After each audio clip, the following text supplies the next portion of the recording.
Das bringt mich nun zu der Geschichte, wo ein Junge aus der Schule kommt und sagt zu seinem Vater, wir haben jetzt Staatsbürgerkunde.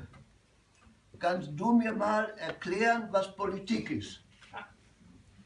Ja, sagt der Vater, okay, also pass mal auf. Ich bringe das Geld mit nach Hause, ich bin das Kapital. Deine Mutter verwaltet das Geld und gibt es auch wieder aus. Deine Mutter ist die Regierung.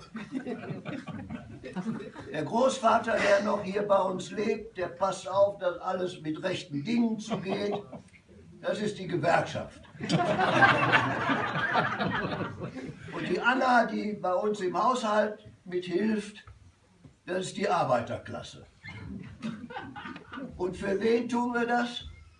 Für dich. Du bist das Volk. Und dein kleiner Bruder, der noch in Windeln liegt, das ist die Zukunft. Hast du das verstanden? Ja, sagt er, glaubt der Junge, ich muss da noch mal drüber schlafen. Nachts wird der Junge wach, weil sein kleiner Bruder in die Windeln gemacht hat und schreit. Und da steht er auf und geht zu seinen Eltern ins Schlafzimmer. Da liegt aber nur seine Mutter und die schnarcht und die schläft so fest, dass er sie gar nicht wach kriegt. Also geht er zur Anna, vorsichtshalber, aber die liegt nur mit seinem Vater im Bett. Und der Großvater guckt von draußen noch durchs Fenster zu. Da hat er die Nase voll und geht wieder ins Bett und legt sich hin.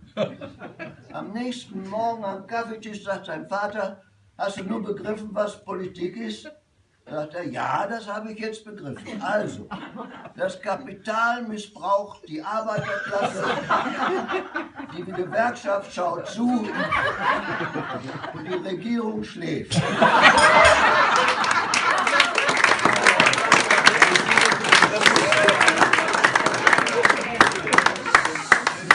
Das Volk wird ignoriert und die Zukunft liegt in der Scheiße.